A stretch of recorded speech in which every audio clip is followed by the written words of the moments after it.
Doctor Vishnuvardhan ಅವರ birthday ಈಗ ಇನ್ನೇನು ಬರ್ತಾ ಇದೆ. ಸೊ ಆ ಬರ್ತ್ಡೇನ ಸೆಲೆಬ್ರೇಟ್ ಮಾಡೋಕ್ಕೋಸ್ಕರ ನೀವು ಸಿದ್ಧತೆ ಮಾಡ್ಕೋತಾ ಇದ್ದೀರಾ. ಸೊ ಅಲ್ಲಿ ಏನು ಇದಿತ್ತು ಸ್ಮಾರಕ ಇತ್ತು, ಅಲ್ಲಿ ಬರ್ತ್ಡೇನ ಆಚರಿಸ್ಕೋಬಾರ್ದು ಅಂತ ಒಂದು ನಿಮಗೆ ನೋಟಿಸ್ ಬಂದಿದೆಯಂತೆ. ಹೌದು. ಸೊ ನೀವೇನಾದ್ರು ಅಪ್ಲಿಕೇಶನ್ ಹಾಕಿದ್ರಾ, ರಿಕ್ವೆಸ್ಟ್ ಮಾಡಿ? ಸರ್, ಸಂಚಾರ ವಿಭಾಗಕ್ಕೂ 1.5 ತಿಂಗಳಾಯಿತು. ಇಲ್ಲಿ ಏನಾಗಿದೆ ಅಂದರೆ, ಈ ಪಪ್ಪ ಅವರು ಅನೂಪ್ ಶೆಟ್ಟಿ ಮತ್ತು ಕಾರ್ತಿಕ್ ರೆಡ್ಡಿ ಅವ್ರಿಗೆ ಫೋನ್ ಮಾಡಿದೆ. ಅವ್ರಿಗೆ ಮಾಹಿತಿನೇ ಗೊತ್ತಿಲ್ಲ. ಈ ಕೆಳ ಅಂತ ಅಧಿಕಾರಿಗಳು ಇದ್ದಾರೆ ಪೊಲೀಸ್ನವರು, ಟೇಬಲ್ ಕೆಳಗಡೆ ಕಾಸು ಹೋಗುತ್ತಲ್ಲ, DC ಆರ್ಡ್ರ್ ಆಗಿಲ್ಲ, ಹೈಕೋರ್ಟ್ ಆರ್ಡ್ರ್ ಆಗಿಲ್ಲ, ಏನೂ ಆಗಿಲ್ಲ. ಇವ್ರು ಹೆಂಗ್ರಿ ಹೇಳ್ತಾರೆ, ನಾನು ಕೊಟ್ಟಿರೋದು ಇಲ್ಲಿಗೆ ಸಂಚಾರ ಪೊಲೀಸ್ನವ್ರು ಕೆಂಗೇರಿಗೆ ನಾನು ಹೋಗೇ ಇಲ್ಲ. ಕೆಂಗೇರಿ ಪೊಲೀಸ್ನವ್ರು ಯಾಕೆ ರಿಪೋರ್ಟ್ ಕೊಡ್ತಾರೆ?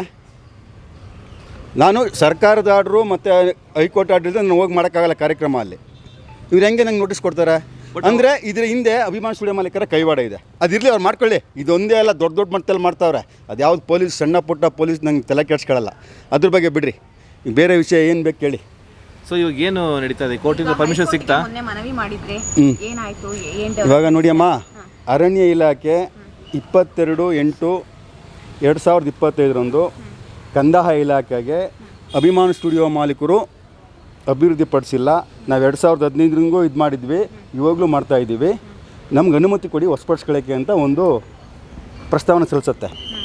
ಈ ಜಿಲ್ಲಾಡಳಿತ, ನಾನು ಮನವಿ 3 ತಿಂಗಳು ಕೊಟ್ಟಿರ್ತೀನಿ. ನಾನು ಮನವಿನ 3 ತಿಂಗಳು ಕೊಟ್ಟಿರ್ತೀನಿ. ನಮಗೂ ಯಾವುದೋ ಒಂದು ಅವರು ಜಿಲ್ಲಾಧಿಕಾರಿ ವಿ ಶಂಕರ್ ಅವರು ಜಿಲ್ಲಾಧಿಕಾರಿ ಅಂತ ನಾನು ಹೇಳೋಕ್ಕೆ ಬರಲ್ಲ. ಅವ್ರನ್ನ ಅವ್ರು ಜಿಲ್ಲಾಧಿಕಾರಿಯಕ್ಕೆ ಅವ್ರಿಗೆ ಯೋಗ್ಯತೆ ಇಲ್ಲ. ಅದು ಆ ವಿಷಯ ಆಮೇಲೆ ಮಾತಾಡ್ತೀನಿ. ನಾನು ಮುಖ್ಯಮಂತ್ರಿಗಳಿಗೆ, ಅಧೀನ ಕಾರ್ಯದರ್ಶಿ ಅವರಿಗೆ, DC ಅವರಿಗೆ, ತಹಸೀಲ್ದಾರ್ಗೆ ಕೊಡ್ತೀನಿ. ಸೂಕ್ತ ಕ್ರಮ ತಗೊಳ್ಳಿ. 6ನೇ ತಿಂಗಳು ಆಗಸ್ಟ್ 2025 ನಮಗೆ ಕಾರ್ಯಕ್ರಮಕ್ಕೆ 74 ಜನ್ಮದಿನಗಳು ತೊಂದರೆ ಕೊಟ್ಟರು, 15 ಪುಣ್ಯ ತೊಂದರೆ ಕೊಟ್ಟರು. 2 ಸೇರ್ಸಿ ನಾನು ಕೊಡ್ತೀನಿ. ಮುಖ್ಯಮಂತ್ರಿ ಕಚೇರಿಯಿಂದ ಆದೇಶ ಬರುತ್ತೆ DC ಅವ್ರಿಗೆ, ಸೂಕ್ತ ಕ್ರಮ ತಗೊಳ್ಳಿ ಅಂತ. ಅಧೀನ ಕಾರ್ಯದರ್ಶಿವರಿಂದನೂ ಬರುತ್ತೆ. ಇವರು DC ಬಂದ್ರೂ 1 ವಾರ ಆದ್ರೂ ಕ್ರಮ ತಗೊಳ್ಳಲ್ಲ. ನಾನು ವಿಚಾರಣೆ ಮಾಡ್ತೀನಿ. ಅದು ಪ್ರೈವೇಟ್ ಪ್ರಾಪರ್ಟಿ, ನಾವೇನು ಮಾಡೋಕ್ಕೆ ಬರಲ್ಲ ಅಂತೀರಿ. ಯಾವಾಗ 7ನೇ ತಿಂಗಳಲ್ಲಿ ನಾನು ತೋರಿಸ್ತೀನಿ. DC ವಿ ಶಂಕರ್ ಏನು ಹೇಳಿದ್ರಲ್ಲ, ಅವ್ರು ಅರ್ಧಂಬರ್ಧ ಹೇಳಿದ್ರು. ವಿ ಶಂಕರ್ ಪೂರ್ತಿ ಹೇಳಿಲ್ಲ. ನಾನು ಅವ್ರ ಬಗ್ಗೆ ಗೌರವದಿಂದ ಮಾತಾಡೋಕ್ಕೆ ಹೋಗಲ್ಲ. ಅವ್ರು ಅರ್ಧಂಬರ್ಧ 15 ಹೇಳಿಸ್ಬಿಟ್ಟು ನಿಲ್ಲಿಸ್ಬಿಟ್ರು. 17 ಹೇಳಿಲ್ಲ. 2023 ಕಂದಾಯ ಇಲಾಖೆ ವಾಪಸ್ ಕೊಟ್ಟಿದ್ದು ಅವ್ರಿಗೆ ಗೊತ್ತಿಲ್ಲ. ಅವರು ಮಾಹಿತಿ ಇಲ್ದಂಗೆ ಮಾತಾಡ್ಬಿಟ್ಟು ಹೊಟ್ಟೋಗ್ಬಿಟ್ರು. ಅದನ್ನೇ ಯಾಕಂಡು ಕೆಲವರು ಭಾಷಣ ಮಾಡ್ತಾವ್ರೆ. ಮಾಡ್ಕೊಳ್ಳಿ, ಅವ್ರು ಭಾಷಣ ಮಾಡ್ಕೊಳ್ಳಿ. ಇವಾಗ ಏನು ಹೇಳ್ತಾ ಇದ್ದೆ ಮೇಡಮ್, ನಾನು ಇವಾಗ ಕೇಳಿದೆ ಪ್ರೈವೇಟ್ ಪ್ರಾಪರ್ಟಿ ಅಂದರು. ನಾನು ತೋರಿಸ್ದೆ. ನಿಮ್ಮ ಇಲಾಖೆನ ಹೊಸಪಡಿಸ್ಕೊಳ್ಳೋಕ್ಕೆ ಅಭಿವೃದ್ಧಿಪಡಿಸಲ್ಲ ಅಂತ 15ರಲ್ಲಿ ಮಾಡಿದರು. 16ರಲ್ಲಿ ಕ್ರಮ ತಗೊಂಡಿಲ್ಲ. ವಿಷ್ಣುವರ್ಧನ ಪ್ರತಿಷ್ಠಾನ ಹೊಸಪಡಿಸ್ಕೊಳ್ಳೋಕ್ಕೆಲ್ಲ ಮಾಡ್ತು, ಅವರು ತಗೊಂಡಿಲ್ಲ. ಇವಾಗ ನಾನು ಹೇಳ್ತಾ ಇದ್ದೀನಿ, ನೀವು ಯಾಕೆ ಅದು ನಾವೇನು ಮಾಡೋಕ್ಕೆ ಬರಲ್ಲ, ದೊಡ್ಡವ್ರಿಗೆಲ್ಲ ಐತೆ ಅಂತ ಕೈ ಚೆಲ್ಲಿದ್ರು ಜಿಲ್ಲಾಧಿಕಾರಿ. ಅವತ್ತು ಒಂದೇ ಒಂದು ನೋಟಿಸ್ ಕೊಟ್ಟಿದ್ರೆ, ದೊಡ್ಡವ್ರು ಮಾಡುವಂಗಿದ್ರೆ ಅವ್ರು ಯಾಕೆ ಕಳಿಸ್ತಾಯಿದ್ರು? ಮುಖ್ಯಮಂತ್ರಿಗಳ ಆಪ್ತ ಕಾರ್ಯದರ್ಶಿ, ಅಧೀನ ಕಾರ್ಯದರ್ಶಿ, ಇವ್ರು ಯಾಕೆ ಕಳಿಸ್ತಾಯಿದ್ರು? ಇವ್ರು ಯಾಕೆ ಇವರು ಜಿಲ್ಲಾಧಿಕಾರಿ ಅಂದರೆ ಆ ಏರಿಯಾ ನೀವು ನೋಡ್ಕೊಳ್ಳಪ್ಪ ಅಂತ ಬಿಟ್ಟಿರ್ತಾರೆ. ಮುಖ್ಯಮಂತ್ರಿ ಕರ್ನಾಟಕದಲ್ಲೆಲ್ಲ ಬರಲ್ಲ. ಜಿಲ್ಲಾಧಿಕಾರಿ ಆ ಏರಿಯಾಗೆ ಹೋಗಿ ಕನ್ಸಲ್ಟ್ ತಹಸೀಲ್ದಾರ್ ಹೋಗಿ ನೋಡಬೇಕು. ಇವಾಗ ಯೋಗ್ಯತೆ ಇಲ್ಲ ಜಿಲ್ಲಾಧಿಕಾರಿ ಜಗದೀಶ್ಗೆ. ಅವ್ನಿಗೆ ಗೌರವ ಇಲ್ಲ. ಒಬ್ಬ ಮೇರು ನಟ ಸಮಾಧಿ ಏನು ಧ್ವಂಸಕ್ಕೆ ನೇರ ಕಾರಣ ಜಿಲ್ಲಾಧಿಕಾರಿ. ನೇರ ಹೊಣೆ ಅವರೇ, ಜಿಲ್ಲಾಧಿಕಾರಿ ತಹಸೀಲ್ದಾರ್ ಅಂತ ಹೇಳ್ತೀನಿ. ನೇರ ಹೊಣೆ. ನೀನು ಹಾಕೋಂಗಿದ್ರೆ ಹಾಕೊಳ್ಳಪ್ಪ. DC ಶಂಕರ್ ಇದು ಜಗದೀಶ್ ಅವ್ರು ಹೇಳ್ತಾ ಇದ್ದೀನಿ. ಅಭಿಮಾನ್ ಸ್ಟುಡಿಯೋ ಮಾಲೀಕ ಹಾಕೊಂಡವನೇ, ನನ್ನ ಮನೆಗೆ ಮಾಡಿಲ್ಲ 6 ಕೇಸ್ ಹಾಕೊಂಡವನೇ. ಈಗ ನೀವು ನಿಮ್ಮನೆ ಕೆಲಸ ಮಾಡ್ತಾಯಿದ್ದೀನಿ, ನಿಮ್ಮನೆ ಕೆಲಸ ನಾನು ಮಾಡೋಕ್ಕೆ ಬಂದಿದ್ದೆ, ಅದಕ್ಕೆ ನೀವು ಕೇಸ್ ಹಾಕೊಳ್ಳಿ. ನಾನು ಕೆಲಸ ಮಾಡ್ತಾ ಇರೋದು ಮೇರು ನಟ ಡಾಕ್ಟರ್ ವಿಷ್ಣುವರ್ಧನ್ ರವರ 10 ಕುಂಟೆ ಪುಣ್ಯಭೂಮಿ ಜಾಗಕ್ಕೆ ಹೋರಾಟ ಮಾಡ್ತಾಯಿದ್ದೀನಿ, ನಮ್ಮ ಮನೆಗೆಲ್ಲ. ಇವತ್ತು 10 ಕೇಸ್ ಹಾಕಿಸ್ಕೊಂಡು ಲಕ್ಷಾಂತರ ರೂಪಾಯಿ ಖರ್ಚು ಮಾಡಿಕೊಂಡು ಲಾಯರ್ಗಳಿಗೆ ನಾವು ಕೆಲಸ ಕಾರ್ಯ ಬಿಟ್ಟು ಕೆಲಸ ಮಾಡ್ತಾಯಿದ್ದೀನಿ. ಇಲ್ಲಿ ಕೆಲಸ ಮಾಡೋರ ಕಾಲ ಇಲ್ಲ. ಬಿಟ್ಟಿ ಶೋ ಮೀಡಿಯಾಗಳಲ್ಲಿ ಬಿಟ್ಟಿ ಶೋ ಕೊಡೋದು ದಾಖಲೆಗಳನ್ನೇ ಇಲ್ಲ. ಯಾವುದೋ ದಾಖಲೆಗಳು ಯಾವುದೋ ತಗೊಳ್ಳೋದು, ಏನೋ ಮಾಡೋದು ಏನೂ ಇಲ್ಲ. ಬಿಟ್ಟಿ ಶೋ ಕೊಡ್ತಾರೆ ಮೀಡಿಯಾಗಳಲ್ಲಿ, ಕೊಟ್ಕೊಳ್ಳಿ ಅವರು, ಸಂತೋಷ. ನಮ್ಗೆ ಬೇಡ. ನಮ್ಮ ಹತ್ರ ಯಾರು ಬರ್ತಾರೆ ಮೀಡಿಯಾಗಳಿಗೆ, ನಾನು ಇರೋ ಸತ್ಯ ಹೇಳ್ತೀನಿ. ಬರ್ದಿರೋರು ನಾನು ಅವ್ರನ್ನ ಕೈ ಕಟ್ಟಿ ಕಲ್ಕಟ್ಟಕ್ಕಾಗಲ್ಲ. ಅವರು ಅಭಿವ್ಯಕ್ತ ಸ್ವತಂತ್ರ ಮೀಡಿಯಾದವ್ರದ್ದು. 2017ರಿಂದ ನೀವು ವಿಷ್ಣುವರ್ಧನ್ ಸರ್ ಬಗ್ಗೆ ಹೋರಾಡ್ತಾನೆ ಇದ್ದೀರಾ. ಬಟ್ 2015ರಿಂದ ಕಡೆಗಣಿಸೋದಲ್ಲ. 15ರಲ್ಲ ಹೋರಾಟ ಮಾಡಿದ್ವಿ. 16ರಲ್ಲಿ 3/6/2016 ಇದೇ ಸಿದ್ದರಾಮಯ್ಯನವ್ರು ಜಾಗ ಕೊಟ್ಟರು. ಆಲಾಳು ಗ್ರಾಮ, ಉದ್ಬೂರು ಗೇಟ್ ಬಳಿ. ಅದಾದಮೇಲೆ ನಾವು ಇದು 10 ಕುಂಟೆ ಮಾಡಿದ್ದು. ಇದೇ ಅಭಿಮಾನ್ ಸ್ಟುಡಿಯೋ ಮಾಲೀಕು ವಿ ಶಂಕರ್ ಹೇಳಿದ್ರಲ್ಲ, ಪುಣ್ಯಾತಮರು ವಿ ಶಂಕರ್, ಅವರು ಸರ್ವೆ ಮಾಡಿ ಬಂದು 5-6 ಮೀಟಿಂಗ್ ಆಗಿ ಎಲ್ಲ ಆಗಿದ್ದಕ್ಕೆ ಅಲ್ಲಿ 10 ಕುಂಟೆ ಆಗಿದ್ದು. ರಾಜಗೌಡನಿಂದ ಅಲ್ಲ, ಸರ್ಕಾರದಿಂದ ಅಭಿಮಾನ್ ಸ್ಟುಡಿಯೋ ಮಾಲೀಕ, ಜಾಗದ ಮಾಲೀಕಿಂದ ಆಗಿದ್ದಿಲ್ಲ 10 ಕುಂಟೆ. ರಾಜಗೌಡ ಒಬ್ಬರು ಸಂಧಾನಕಾರ ಅಷ್ಟೇ. ರಾಜಗೌಡನಿಂದ ಏನೂ ಇಲ್ಲ. ಒಬ್ಬ ಸಂಧಾನಕಾರ, ಒಬ್ಬ ಅಭಿಮಾನಿಯಾಗಿ ಹೋರಾಟ ಮಾಡಿದ್ದೀನಿ. ಅಲ್ಲಿಂದ ಇಲ್ಲಿವರೆಗೂ ಮಾಡ್ಕೊಂಬಂದಿದ್ದೀನಿ. ಅಲ್ಲಿಂದ ಇಲ್ಲಿವರೆಗೂ ಮಾಡ್ಕೊಂಬಂದಿರೋದಕ್ಕೆ 2022ರಿಂದ 22ರಲ್ಲಿ ಕಟೌಟ್ ಜಾತ್ರೆ ಮಾಡ್ತೀವಿ ನಾವು, 2 ಸಂಘಟನೆ ಸೇರಿಸಿ ಕಾರ್ಯಕ್ರಮ ಕಟೌಟ್ ಜಾತ್ರೆ. ಆವಾಗ ಅಭಿಮಾನ ಮಾಡಕ್ಕೆ ನಮ್ಗೆ ಕೊಡ್ತಾರೆ ಲೆಟರ್ಡಲ್ಲಿ, ಆಮೇಲೆ ಕೊಡೋದಿಲ್ಲ, ಆಮೇಲೆ ನನ್ನನ್ನು ದೂರ ಮಾಡ್ತಾರೆ. ಅವಾಗಿಂದ DC ಯಾರೇ ಬರಲಿ 10 ಕುಂಟೆ ನನಗೆ ಮನವಿ ಕೊಡ್ತಾರೆ. ಯಾಕೆ ಕೊಟ್ಟರು 10 ಕುಂಟೆಗೆ? ಅವ್ರು ಬರ್ಕೊಟ್ಟಿಕ್ಕಲ್ಲ ಕೊಟ್ಟಿದ್ದಲ್ವಾ? ಇದೇ DC ಯಾಕೆ ಈಗ ಪರ್ಮಿಷನ್ ಕೊಡ್ತಾಯಿಲ್ಲ 3 ತಿಂಗಳಾದ್ರೂ? ಇದರ ಇನ್ನುವೇ ರಾಜಕೀಯ ಷಡ್ಯಂತ್ರ ಇದೆ. ಹಣದ ಹವಾಲ ನಡೆದಿರ್ಬೋದು, ಬ್ಯಾಕ್ಗ್ರೌಂಡು ಟೇಬಲ್ ಕೆಳಗಡೆ ಗೊತ್ತಿಲ್ಲ. ಮಂತ್ರಿಗಳಿಗೆ ಹೋಗಿದೆಯೋ, ಜಿಲ್ಲಾಧಿಕಾರಿಗಳಿಗೆ ಹೋಗಿದೆಯೋ, ತಹಸೀಲ್ದಾರ್ಗೆ ಹೋಗಿದೆಯೋ, ಇಲ್ಲ ಕೆಳಂತ ಅಧಿಕಾರಿಗಳಿಗೆ ಹೋಗಿದೆಯೋ ಗೊತ್ತಿಲ್ಲ. ಇಲ್ಲಿ ಎಲ್ಲೂ ನ್ಯಾಯ ಸಿಗಲ್ಲ. ಲಾಸ್ಟ್ಗೆ ನಮ್ಮ ಕೋರ್ಟಲ್ಲೂ ನ್ಯಾಯ ಸಿಗಲ್ಲ. ಪರಿಸ್ಥಿತಿ ಇವಾಗ ಹಂಗೆ ಹದಗೆಟ್ಟಿದೆ. ಕಾನೂನು ಸುವ್ಯವಸ್ಥೆ ಭಾರತ ದೇಶದಲ್ಲಿ ಇವತ್ತು ದುಡ್ಡಿದ್ದವನೇ ದೊಡ್ಡಪ್ಪ. ನ್ಯಾಯಕ್ಕೆ, ಹೋರಾಟಕ್ಕೆ, ಸತ್ಯ ಹೇಳೋರಿಗೆ ಕಾಲ ಇಲ್ಲ. ಎಲ್ಲೋದ್ರೂ ದುಡ್ಡು. ನೀವು ನ್ಯಾಯಾಲಯ ಕೆಳ ಹಂತದ ಎಲ್ಲಿ ಹೋದ್ರೂ ದುಡ್ಡು. ನಾನು ಬೇಜಾರು ಮಾಡ್ಕೊಳ್ಳಲ್ಲ, ನಡೀತೈತೆ. ಅವನು ನಡೀತಾನೆ ಐತೆ. ನಾನು ನಮ್ಮನೆ ಕೆಲಸ ಮಾಡಿದ್ರೆ ನನ್ನ ತಲೆ ಕೆಡಿಸೋದಾರಲ್ಲ, ನಾನು ಸಾರ್ವಜನಿಕ ಕೆಲಸ ಮಾಡ್ತಾ ಇರೋದು. ಇವತ್ತು ನಾನು ಎಷ್ಟು ನೋವು ತಿಂತಾ ಇದ್ದೀನಿ ನನಗೆ ಗೊತ್ತು. 22ರಲ್ಲಿ ಅರಣ್ಯ ಇಲಾಖೆ ಕೊಟ್ಟ ಮೇಲೆ 20 ದಿವಸ ಬೇಕು ಅವ್ರು ಆರ್ಡ್ರ್ ಮಾಡೋಕ್ಕೆ. ಈ ಸರ್ಕಾರಗಳಿಗೆ, ಮುಖ್ಯಮಂತ್ರಿಗಳಿಗೆ, ಕಂದಾಯ ಸಚಿವ ಯಾರವನು ಕೃಷ್ಣ ಬೈರೇಗೌಡನಿಗೆ ಈಸ್ಬರ್ಕಂಡ್ರೆ ಬಿಡ್ರಿ, ಅರಣ್ಯ ಸಚಿವರು ಅವ್ರೇನ್ರಿ ಮಾಡ್ತಾರೆ? ಅವ್ರು ಆಲ್ರೆಡಿ ಸಲ್ಲಿಸಿದ್ದಾರೆ ಸರ್ಕಾರಕ್ಕೆ. ಅವ್ರದ್ದು ಏನೂ ಇಲ್ಲ, ಅವ್ರದ್ದು ಮುಗ್ದೈತೆ. ಇರೋದು ಯಾರು ಮಾಡಬೇಕು? ಕಂದಾಯ ಇಲಾಖೆ ಸಚಿವರು ಯಾರು? ಕೃಷ್ಣ ಬೈರೇಗೌಡರು. ಮುಖ್ಯಮಂತ್ರಿ ಯಾರು? ಸಿದ್ದರಾಮಯ್ಯನವರು. ಅವರು ವರದಿ ಸಲ್ಲಿಸಿದ್ದೀನಿ ಅಂತ ಹೇಳಿದ್ರೆ ಅದೇ DC ಜಗದೀಶು. ನಿಮ್ಮ 10 ಕುಂಟೆ ಜಾಗ ಅರಣ್ಯ ಇಲಾಖೆ ಕಳಿಸಿದ್ದೀವಿ, ನಾವು ಅಭಿವೃದ್ಧಿಪಡಿಸಿಲ್ಲ ಅಂತ ಸರ್ವೆ ಮಾಡಿಸಿದ್ದೀವಿ. ಎಲ್ಲಿ? ತಾಲೂಕು ತಾಣ ಕಚೇರಿ ಕೆಂಗೇರಿ. ಯಾರು ಸರ್ವೇಯರ್ ಇದ್ದಾರೆ, ವಿಲೇಜ್ ಅಕೌಂಟ್ ಇದ್ದಾರೆ, ಸರ್ವೆ ಮಾಡಿಸಿದ್ದೀವಿ, ಅಭಿವೃದ್ಧಿಪಡಿಸಿಲ್ಲ ನಾವು ಕಳಿಸಿದ್ದೀವಿ ಅಂತ ಅಂದಮೇಲೆ ಸರ್ಕಾರಕ್ಕೆ ವಶಪಡಿಸ್ಕೊಳ್ಳೋಕ್ಕೆ ಆರ್ಡ್ರ್ ಮಾಡೋಕ್ಕೆ ಇವ್ರಿಗೆ ಏನು ಯೋಗ್ಯತೆ ಇದೆಯಾ? ಮುಖ್ಯಮಂತ್ರಿಗಳು ಸಿದ್ದರಾಮಯ್ಯನಿಗೆ, ಕಂದಾಯ ಸಚಿವರಿಗೆ? ಈಗ ಕರ್ನಾಟಕ ರತ್ನ ಪ್ರಶಸ್ತಿ ಬಂದ್ಮೇಲೆ 10 ಗುಂಟೆ ಜಾಗದ್ದು ಮರ್ತು ಬಿಟ್ರೆ ಎಲ್ಲರೂ ಅನ್ನುವಂಥದ್ದು. ನೀವು ಒಳ್ಳೆ ಪಾಯಿಂಟ್ ಕೇಳಿದ್ರೆ, ಅದನ್ನ ಮರ್ಸೋಕ್ಕೆ ಏನೋ ಕರ್ನಾಟಕ ರತ್ನ ಕೊಟ್ಟರೆ ನಾವು ನಮ್ಮ ವಿಷ್ಣುವರ್ಧನ್ 15 ವರ್ಷ ಬೇಕಾ ಈ ಮುಟ್ಟಾಳ್ರಿಗೆ? ಮೇರುನ ವಿಷ್ಣುವರ್ಧನ್ಗೆ ಕೊಡೋಕ್ಕೆ ಬಿ ಸರೋಜದೇವಿ ಸತ್ತಿದ್ದು ಎಷ್ಟು ದಿವಸ ಆಯಿತು? ಅವ್ರ ಬಗ್ಗೆ. ಮತ್ತು ಅವ್ರು ನಮ್ಮ ಕರ್ನಾಟಕದವ್ರು, ನಮ್ಮೂರವರೇ, ನಮ್ಮ ಪಕ್ಕದೂರ್ನವರೇ. ನಾನು ಚನ್ನಪಣ್ಣನವನು, ನಾನು ಬೈರಾಪಟ್ಟಣ, ಅವರು ದಸವಾರ. ಅದು ಬೇರೆ ಮತ್ತು ನಾನು ಅವ್ರಿಗೆ ಯಾಕೆ ಕೊಟ್ಟರು ಅಂತ ಕೇಳ್ತಾ ಇಲ್ಲ. ಅವರು ಪಂಚವಾಸ ಥರ, ಇವರು ಪಂಚವಾಸ ಥರನೇ ಅಲ್ವಾ? ಅದ್ರ ಬಗ್ಗೆ ಮಾತಾಡೋದು ಬೇಡ. ಅದ್ರ ನೀವು ಹೇಳ್ದಂಗೆ ಮೀಡಿಯಾ ನೀವು ಹೆಂಗೆ ಕೇಳ್ತಾ ಇದ್ದೀರಿ ಕರೆಕ್ಟ್. ಅದನ್ನು ಮರೆ ಮಾಚಕ್ಕೆ ಎಲ್ಲಿ 10 ಕುಂಟೆ ಜಾಗ ಕೊಡಬೇಕು, ಎಲ್ಲಿ ವಶಪಡಿಸ್ಕೊಳ್ಬೇಕು? ಇಲ್ಲಿ ಟೇಬಲ್ ಕೆಳಗಡೆ ಕಾಸು ಹೋಗ್ಬಿಡುತ್ತಲ್ಲ, ವಶಪಡಿಸ್ಕೊಂಡ್ರೆ ಏನು ಸಿಗಲ್ವಲ್ಲ? ಯಾರು ಮಾಡ್ತಾಯಿದ್ದಾರೋ ಗೊತ್ತಿಲ್ಲ ನನಗೆ. ಮುಖ್ಯಮಂತ್ರಿ ಲೆವೆಲಲ್ಲಿ ಮಾಡ್ತಾಯಿದ್ದಾರೋ, ಮಂತ್ರಿಗಳ ಲೆವೆಲಲ್ಲಿ ಮಾಡ್ತಾಯಿದ್ದಾರೋ, ಇಲ್ಲ ಜಿಲ್ಲಾಡಳಿತ ಲೆವೆಲಲ್ಲಿ ಮಾಡ್ತಾಯಿದ್ದಾರೋ, ಟೇಬಲ್ ಕೆಳಗಡೆ ವ್ಯವಹಾರ ಗೊತ್ತಿಲ್ಲ. ಟೇಬಲ್ ಕೆಳಗಡೆ ವ್ಯವಹಾರ ಇಲ್ಲ ಅಂದರೆ ವಶಪಡಿಸ್ಕೊಬೇಕಾಯ್ತು. ಯಾಕೆ ವಶಪಡಿಸ್ಕೊಂಡಿಲ್ಲ? ನಾನು KV8 ಹಾಕ್ಕೊಂಡಿದ್ದೀನಿ. ನಾನು 3rd ಪರ್ಸನ್ ಅಭಿಮಾನಿ, ನಾನು ಸಾಧಾರಣ ಅಭಿಮಾನಿ. ಸಂಘಟನೆ ಕಟ್ಕೊಂಡಿದ್ದೀನಿ. ನಂದು ಏನು ನಡೆಯುತ್ತೆ ಕೋರ್ಟಲ್ಲಿ? KV8 ನಾನು 30ಕ್ಕೆ ಹಾಕ್ಕೊಂಡಿದ್ದೀನಿ. ಅಭಿಮಾನ ಸ್ಟುಡಿಯೋ ಮಾಲೀಕರು 2ನೇ ತಾರೀಕು ಹಾಕ್ಕೊಂಡಿದ್ದಾರೆ, ಸೆಪ್ಟೆಂಬರ್ 2ಕ್ಕೆ. ಹಾಂ, 15ಕ್ಕೆ ಕೇಳಿ 15ಕ್ಕೆ ಇದೆ. 15ಕ್ಕೆ ಇದೆ. ಏನು ಕೋರ್ಟ್ ಮುಂದೆ ಬರುತ್ತೆ. ಅಲ್ಲಿ ಏನು ನಮ್ದು ಏನು ನಡೆಯುತ್ತೆ? ಅರಣ್ಯ ಇಲಾಖೆಯವ್ರು ಬರ್ತಾರೆ. ಅರಣ್ಯ ಇಲಾಖೆಯಿಂದ ಅವರು ಸ್ಟೇ ತರೋಕ್ಕೆ ಅಲ್ಲೇ ಅರ್ಜಿ ಹಾಕ್ಕೊಂಡಿದ್ದಾರೆ. ಇದು ಕಂದಾಯ ಇಲಾಖೆನ ಅವರು ಇದೇ ಮಾಡಿಲ್ಲ. ಯಾಕೆಂದರೆ ಯಾಕೆ ಮಾಡಿಲ್ಲ ಹೇಳಿ? ಬುಕ್ ಆಗಿದ್ದಾರೆ ಕಂದಾಯ ಇಲಾಖೆಯವರು. ಸರ್, ಅದಕ್ಕೆ ಪಾಲ್ಟಿ ಮಾಡಿಲ್ಲ ಕೋರ್ಟ್ಗೆ. ಬರೀ ಅರಣ್ಯ ಇಲಾಖೆದವ್ರು ಬಂದಿದ್ದಾರೆ ಅಷ್ಟೇ. ಮೇಡಮ್ ನೋಡ್ರಿ ಕೆ ಮಂಜು ಫಸ್ಟ್ ಬಂದಿದ್ದು ಎಲ್ಲಿಗೆ? ರಾಜಗೌಡ್ರ ಹತ್ರ ದಾಖಲೆ ತಗೊಂಡು ಪ್ರೆಸ್ ಮೀಟ್ ಮಾಡಿದ್ರು. ಕೆ ಮಂಜುಗೆ ಎಲ್ಲರೂ ಬೇಕು. ನನ್ನ ಹತ್ರ ಬಂದರು, ಮಾಡಿದ್ರು. ಇನ್ನೊಂದು ಸಂಘಟನೆ ಅವತ್ತು ಮಾಡಿದ್ರು, ಇನ್ನೊಂದು ಸಂಘಟನೆ ಓದ್ರು ಮಾಡಿದ್ರು. ನಾವು ಅವ್ರ ಬಗ್ಗೆ ಮಾತಾಡೋದು ಬೇಡ. ಅವ್ರು ನಿರ್ಮಾಪಕರು, ಅವರೆಲ್ಲ ಅಭಿಮಾನಿಗಳು ಬೇಕು, ಎಲ್ಲ ಒಂದೇ ಅಂತ ಅವತ್ತೇ ಹೇಳಿದ್ದಾರೆ. ಬಿಡ್ರಿ, ಅವ್ರ ಬಗ್ಗೆ ನಾವು ಮಾತಾಡೋದು ಬೇಡ. ಅವರು ನಮ್ಮ ಕಾನೂನು ಹೋರಾಟಕ್ಕೆ ಬೆಂಬಲ ಕೊಟ್ಟಿದ್ದಾರೆ. ಅವ್ರಿಗೆ ನಾನು ಧನ್ಯವಾದ ತಿಳಿಸ್ತೀನಿ ಕೆ ಮಂಜು ಅವ್ರಿಗೆ. ನೀವು ಒಗ್ಗಟ್ಟಿಲ್ಲ ಅಂತಂದರೆ ನೋಡಿರಿ, ಕಾಂಗ್ರೆಸ್ ಪಕ್ಷದಲ್ಲಿ ಒಗ್ಗಟ್ಟಾಯ್ತಾ? JDS ಪಕ್ಷದಲ್ಲಿ ಒಗ್ಗಟ್ಟಾಯ್ತಾ? ಕೇಳ್ರಿ, ಇದು ಹಂಗೇನೆ ರೀ, ಇದು ಹಂಗೇನೆ. ಅದರಲ್ಲಿ ಎಲ್ಲಿರೋದು ಅಂದರೆ ಬೇರೆ ನಟರುಗಳಿಲ್ಲ ಈ ಥರ ರಾಜಕೀಯ.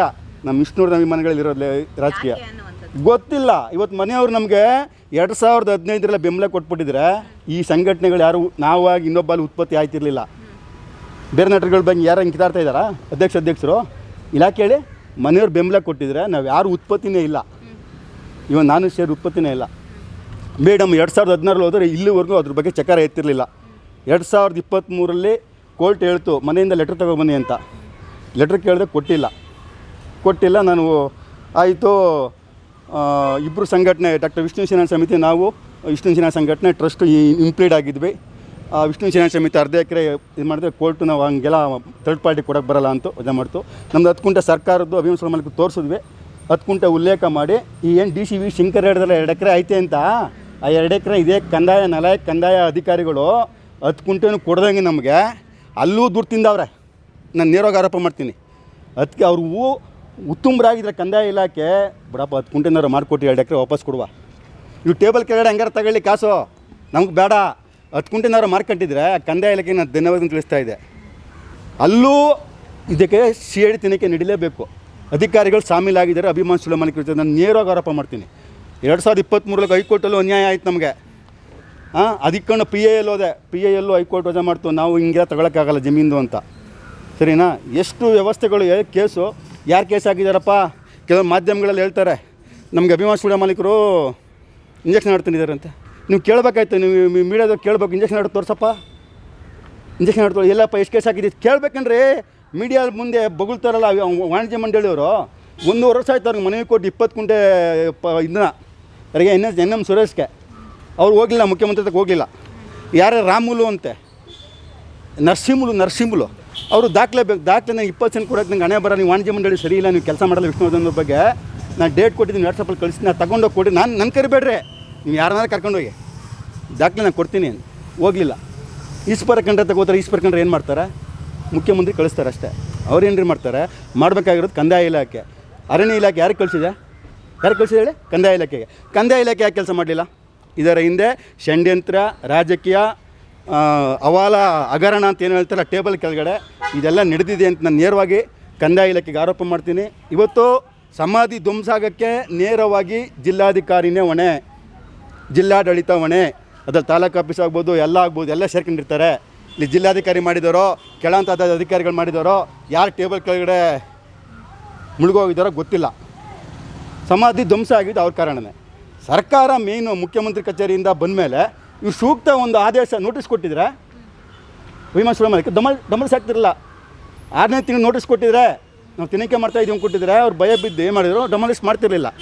ಯಾವಾಗ ಇದೆಲ್ಲ ಯಾಕೆಂದರೆ ಅಭಿಮಾನ್ ಸುಳ್ಯ ಮಾಲೀಕರು ನನ್ನ ಪ್ರತಿ ಚಲನವಲನಗಳನ್ನ ನಾನು ಏನು ಮಾಡ್ತೀನಿ ಅಂತ ಎಲ್ಲ ಇಲಾಖೆವಾರು, ಎಲ್ಲ ಇಲಾಖೆ, ಒಂದು ಇಲಾಖೆ ಎಲ್ಲ ಇಲಾಖೆ ಅವ್ರು ತಗೊಳ್ತಾರೆ. ನಾನು ಏನೇನು ಮಾಡ್ತೀನಿ ಅದಕ್ಕೆಲ್ಲ ಅವ್ರು ಆಪೋಸಿಟಾಗಿ ಎಲ್ಲೆಲ್ಲಿ ಏನೇನು ಮಾಡಬೇಕು ಅವ್ರು ಮಾಡ್ಕೊತಾ ಬರ್ತಾ ಇದ್ದಾರೆ. ನೀವು ಹೇಳಿದ್ರಿ ಒಗ್ಗಟ್ಟಿಲ್ಲ ಅಂತ, ಸತ್ಯವಾದ ಮಾತು. ವಿಷ್ಣು ಅಭಿಮಾನಿ ಸಂಘಟನೆಗಳಲ್ಲಿ ಒಗ್ಗಟ್ಟು, ಅಭಿಮಾನಿಗಳಲ್ಲಿ ಒಗ್ಗಟ್ಟೈತೆ, ಲೀಡ್ರ್ಗಳಲ್ಲಿ ಒಗ್ಗಟ್ಟಿಲ್ಲ. ಎಲ್ಲ ಸ್ವಾರ್ಥಿಗಳು ಅದು ಏನು ಮಾಡ್ಕೊಳ್ರಪ್ಪ. ನಾನಂತೂ ನಾನು ಹೋರಾಟ ಮಾಡ್ಕೊಂಬಂದಿದ್ದೀನಿ, ಮಾಡ್ತೀನಿ. ನನಗೊಂದು ಖುಷಿ ಏನಂತಂದರೆ ಶ್ರೀಮತಿ ಭಾರತಿ ವಿಷ್ಣುವರ್ಧನ್ ಅವರು ಈಗಲಾದರೂ ಬಂದು 10 ಕುಂಟೆ ನಮಗೆ ಬೇಕು, ಅಭಿಮಾನಿಗಳು ಬಿಟ್ಕಡಿ, ನಾನೇ ಮರುಸ್ಥಾಪನೆ ಮಾಡಿ ಅಂದ್ರಲ್ಲ, ಒಳ್ಳೆ ಕೆಲಸ ಮಾಡಿದ್ರು. ನಮ್ಮ ಲೀಡ್ರ್ಗಳು ಸರಿ ಇಲ್ಲ, ಒಗ್ಗಟ್ಟಿಲ್ಲ, ಯಾವ ಸಂಘಟನೆಯವರು ಬೇಡ. ನಾನಂತೂ ಸುಮ್ಮನೆ ಆಗ್ಬಿಡ್ತೀನಿ. ಮೇಡಮ್ ಯಾವಾಗ ಬಂದರೋ ನಾನು ಯಾರ ಮಾತು ಕೇಳಲ್ಲ, ಅವ್ರಿಗೆ ನಾನು ಶರಣಾಗ್ತೀನಿ, ಅವ್ರಿಗೆ ಕಾಲು ಕಟ್ತೀನಿ, ಕ್ಷಮೆ ಕೇಳ್ತೀನಿ. ಯಾಕೆಂದರೆ ಅವ್ರ ವಿರುದ್ಧ ನಾನು ಮಾತಾಡಿದ್ದೀನಿ. ಯಾಕೆ ಮಾತಾಡಿದ್ದೀನಿ ಅಂದರೆ ನಮಗೆ ಬೆಂಬಲ ಕೊಟ್ಟಿಲ್ಲ ಅಂತ ಅಮ್ಮಗೆ 1-2 ಮಾತು ಮೊದಲ ವಿಘ್ನ ಅಂತ ಹೇಳಿದ್ದೀನಿ. ಇಲ್ಲಿ ಪುಣ್ಯಭೂಮಿ ಆಗ್ತಾಯಿತ್ತು, ವಿ ಶಂಕರ್ ಫೋನ್ ಮಾಡಿ ತಡೆ ಒಡ್ಡಿದ್ರು, ಅದನ್ನು ಮಾತಾಡಿದ್ದು ನಮ್ಮನ ಬಗ್ಗೆ. ಬಿಟ್ಟರೆ ಅನಿರುದ್ಧು ಮನೆ ಹತ್ರ ಹೋದ ಕೀರ್ತಿವರ್ಧನು ನಮ್ಗೆ ಲೆಟ್ರ್ ಕೊಟ್ಟಿಲ್ಲ. ಅವೆರಡು ವಿಷಯದ ಬಗ್ಗೆ ನಾನು ಮಾತಾಡಿದ್ದೀನಿ ಹೊರತು ಮನೆಯವ್ರ ವಿರುದ್ಧ ನನಗೋಸ್ಕರ ವೈಯಕ್ತಿಕವಾಗಿ ನಾನು ಮಾತಾಡಿಲ್ಲ. ನಾನು ಬಿಲ್ಡಪ್ ತೊಗೊಂಡು ಸೋಪ್ ತೊಗೊಂಡು ಕಾರ್ಯಕ್ರಮ ಮಾಡಿಕೊಂಡು ಅವ್ರಿಗೆ ಒಂದು ಅವಮಾನ ಮಾಡೋದು ನಾನು ಯಾವುದೂ ಮಾಡಿಲ್ಲ. ನಾನು ಬರೀ 10 ಕುಂಟೆ ವಿಷಯಕ್ಕೆ ಮಾತ್ರ ನಾನು ಅವ್ರ ಹತ್ರ ಮಾತಾಡಿದ್ದೀನಿ ಹೊರತು ವೈಯಕ್ತಿಕವಾಗಿ ಅವ್ರು ನಾನು ಯಾವತ್ತೂ ನನ್ನ ಮರ್ಯಾದೆ ಕಳೆದಿಲ್ಲ. ನಾನು ಗೌರವ ಇವಾಗ ಕೊಡ್ತೀನಿ. 18ನೇ ತಾರೀಕು ಅಮೃತ ಮಹೋತ್ಸವ ಮಾಡ್ಬೇಕಂತ ಮೊದಲಿಂದಾನು ಪ್ಲಾನ್ ಮಾಡ್ಕೊಂಡಿದ್ರಿ. ಹೌದು. ಏನಾಯ್ತು, ಮನ್ವಿ ಒಪ್ಕೊಂಡ್ರಾ ಏನು? ಇಲ್ಲಿ ಈ ಒಂದು TV ಚಾನಲ್ ಮಾತಾಡಿದ್ದೀನಿ ಡೈರೆಕ್ಟಾಗಿ. ಅದು ಅಭಿಮಾನ್ ಸುಳ್ಯ ಮಾಲೀಕರು ಸೀಟು ಗಮ್ ಪೇಪರ್ ಹಾಕೋರು ಹೋಗಿ ನೋಡ್ರಿ, ಹೋಗಿ ನಿಂತ್ಕೇಳ್ರಿ ಅಧಿಕಾರಿಗಳ ಮೇಲೆ, ತುಪ್ಪು ಉದುರುತ್ತೆ, ಹೋಗಿ ನೋಡ್ರಿ ಅಂತ ಹೇಳಿದ್ರು. ಇವ್ರು ಹೋಗಿ ನೋಡಲಿಲ್ಲ ಅಂದಮೇಲೆ ಆ ವಿಡಿಯೋನ DC ಕಳಿಸಿದ್ದೀನಿ. ಅವ್ರು ಯೋಗ್ಯತೆ ಇಲ್ಲ ಕೆಲಸ ಮಾಡೋದಕ್ಕೆ. ಎಲ್ಲೆಲ್ಲಿ ಬುಕ್ ಆಗಿದ್ದಾರೆ, ಯಾರ್ಯಾರು ಬುಕ್ ಆಗಿದ್ದಾರೆ ಗೊತ್ತಿಲ್ಲ. ಏನು ಬುಕ್ ಆಗ್ಬಿಟ್ಟು ನಮ್ಮ ಸಮಾಧಿನ ಧ್ವಂಸ ಮಾಡಿಬಿಟ್ರು. ಅರ್ಥ ಆಯ್ತಾ? ಇವರೆಲ್ಲ ಮುಚ್ಕೊಳ್ಳೋಕ್ಕೆ ಅಭಿಮಾನ್ ಸುಳ್ಯ ಮಾಲೀಕ ರಾಜಗೌಡ್ನಿಂದ ಉಣಿಸಿದ್ದು. ಅವ್ನು ಅಭಿಮಾನ್ ಸುಳ್ಯ ಮಾಲೀಕ ಅನ್ನೋಕ್ಕೆ ಅವ್ನಿಗೆ ಯೋಗ್ಯತೆ ಇಲ್ಲ. ಹೈಕೋರ್ಟ್ ಆರ್ಡ್ರ್ ತಂದು ಮುಚ್ಚಕ್ಕೆ ನಮಗೂ ನೋಟಿಸ್ ಕೊಡ್ದಾನೆ, DC ನೋಟಿಸ್ ಕೊಡ್ದಾನೆ, ತಹಸೀಲ್ದಾರ್ಗೆ ನೋಟಿಸ್ ಕೊಡ್ದಾನೆ. ಏಕಾಏಕಿ ಅವನು ಡೊಮಾಲಿಸ್ ಮಾಡ್ತಾನೆ 9 ತಿಂಗಳು ತಗೊಂಡು. ನಾವು ಕಾರ್ಯಕ್ರಮ ಯಾವಾಗ ಆಯೋಜನೆ ಮಾಡಿದ್ವಿ ನೋಡಿಕೊಂಡು ಡೊಮಾಲಿಸ್ ಮಾಡ್ದ. ನಾನೇ ಡೊಮಾಲಿಸ್ ಮಾಡಿದ್ದು ಹೈಕೋರ್ಟ್ ಹತ್ರ. ಅದು ಒಬ್ಬ ಮಾಲೀಕ ಆದವನು, ಅವನು ಅನ್ಲಾಯಕ. ಅವನು ನನ್ನ ಮೇಲೆ ಅಪವಾದ ಹೊರಿಸ್ತಾ ಇದ್ದಾನೆ. ರಾಜಗೌಡನ ಬಿಲ್ಡರ ಇನ್ನು ಚಂದ ಆಯ್ತಿದ್ದೀನ, ನಾನು ಮೆಂಬರ್ಶಿಪ್ ಮಾಡಿಲ್ಲ. ಒಬ್ಬರು ರಾಜಕಾರಣಿಗಳ ತಕ್ಕ ಹೋಗಿಲ್ಲ, ಒಬ್ಬ MLA ತಕ್ಕ ಹೋಗಿಲ್ಲ, ಒಬ್ಬರು ನಟರುಗಳ ತಕ್ಕ ಹೋಗಿಲ್ಲ. ನಾನು ಯಾರ ತಕ್ಕ ಹೋಗಿಲ್ಲ ಮೇಡಮ್. ಒಂದು 10 ಜನ ಒಂದು ಇದ್ರಿಂದ ನಾನು ಅಪ್ಪಾಜಿ ಕೆಲಸ ಮಾಡ್ಕೊಂಡು ಬರ್ತಾಯಿದ್ದೀನಿ. ನಾನೇನು ಪ್ಲ್ಯಾನ್ ಇಲ್ಲ. ಕೇವಿಯೇಟ್ ಹಾಕೊಂಡಿದ್ದೀವಿ. ಮತ್ತು ಪುನರ್ ಪರಿಶೀಲನಾ ಅರ್ಜಿ ಡೆಮಾಲಿಷ್ ಮಾಡಿದ್ದವ್ರದ್ದು ತಪ್ಪು ಮಾಡಿದ್ದು, ಅವ್ರ ಕ್ರಮ ಸರಿ ಇಲ್ಲ ಮಾಡಿದ್ದು, ಅದೊಂದು ಹಾಕೊಂಡಿದ್ದೀವಿ. ನಮ್ಮ ಕಾರ್ಯಕ್ರಮಕ್ಕೆ ಸರ್ಕಾರ ಸ್ಪಂದಿಸ್ತಾ ಇಲ್ಲ. ನಮ್ಮ ಕಾರ್ಯಕ್ರಮಕ್ಕೆ ಅನುಮತಿ ಕೊಡೋದು ನಾವು ಕೋರ್ಟ್ಗೆ ಹಾಕೊಂಡಿದ್ದೀವಿ. ಅದು ನಾಳೆ ಒಳಗೆ ಇತ್ಯರ್ಥ ಆಗುತ್ತೆ. ನಾನು ನಿಮಗೆ ಮುಂದೆ ನಾನು ನಿಮಗೆ ತಿಳಿಸ್ತೀನಿ ಮೇಡಮ್. ಜೈ ಹಿಂದ್, ಜೈ ಕರ್ನಾಟಕ, ಜೈ ವಿಷ್ಣುಜಿ. ಇನ್ಮೇಲಾದರೂ ಅಭಿಮಾನಿ ಸಂಘಟನೆ ಲೀಡರ್ಗಳು ಇನ್ಮೇಲಾದರೂ ಒಂದು ನೀವೇನು ಕೆಲಸ ಮಾಡ್ತಾಯಿದ್ದೀರಿ ದಾಖಲೆಗಳು ತೋರಿಸ್ಬಿಟ್ಟು ಮಾಧ್ಯಮಕ್ಕೆ ಹೇಳಿಕೆ ಕೊಡಿ. ವಾಣಿಜ್ಯ ಮಂಡಳಿ ಆಗಲಿ ಯಾವುದೇ ಬೇರೆ ಲೀಡರ್ಗಳಲ್ಲಿ ನೀವು ಹೋರಾಟ ಮಾಡಿದ್ದೀರಲ್ಲ, ನಾವು ಇಷ್ಟು ಹೋರಾಟ ಮಾಡಿದ್ವಿ ಅಂತ ದಾಖಲೆ ತೋರಿಸ್ಬಿಟ್ಟು ನಮ್ಗೆ ಇಂಜೆಕ್ಷನ್ ಆರ್ಡ್ರು ಅಭಿಮಾನ ಸ್ಟುಡಿಯೋ ಮಾಲೀಕರು ಹಿಂಗೆ ಕ್ರಮ ತಗೊಂಡಿದ್ದಾರೆ, ನಮ್ಮ ಇಂಜೆಕ್ಷನ್ ಆರ್ಡ್ರು ಇಷ್ಟು ಮಂದಿ ಐತೆ, ನಾವು ಈ ಕೇಸ್ ಹಾಕೊಂಡು ಕೋರ್ಟಲ್ಲಿ ಆಡ್ತಾ ಇದ್ದೀವಿ, ಅದೆಲ್ಲ ತೋರಿಸ್ಬಿಟ್ಟು ಮಾತಾಡಿ. ಸುಮ್ಮನೆ ಯಾಕೆ ನಾವು ಕೇಸ್ ನಡೆಸ್ತಾ ಇದ್ದೀವಿ, ನಮ್ಮ ಮೇಲೆ ಕೇಸ್ ತರಿಸ್ಬಿಟ್ಟಿದ್ದಾರೆ, ಸ್ಟೇ ಆರ್ಡರ್ ತಂದುಬಿಟ್ಟಿದ್ದಾರೆ, ಇವೆಲ್ಲ ಸುಳ್ಳು ಮಾಹಿತಿ ಕೊಟ್ಟು ಮಾಧ್ಯಮಗಳಿಗೆ ನೀವು ಹೆಸರು ಮಾಡ್ಕೊಳ್ಳೋದು ಅಗತ್ಯ ಇಲ್ಲ ಅಂದ್ಕೊಂಡಿದ್ದೀನಿ. ಯಾಕೆಂದ್ರೆ ನೀವು ಒಳ್ಳೊಳ್ಳೆ ಕೆಲಸ ಮಾಡ್ತಾಯಿದ್ದೀರಾ ಅಪ್ಪಾಜಿದು. ನಾನು ನಿಮ್ಮ ಬಗ್ಗೆ ಕೆಲಸದ ಬಗ್ಗೆ ಮಾತಾಡೋದಿಲ್ಲ. ಆದರೆ ನೀವು ವೈಯಕ್ತಿಕವಾಗಿ ಮಾಧ್ಯಮಗಳಲ್ಲಿ ಮಾತಾಡಬೇಕಾದ್ರೆ ಇರೋ ಸತ್ಯ ಮಾತಾಡಿ ಅಂತ ನಾನು ಅಭಿಮಾನ ಸಂಘಟನೆ ಲೀಡರ್ಗಳಿಗೆ ಹೇಳ್ತಾ ಇದ್ದೀನಿ ಅಷ್ಟೇ.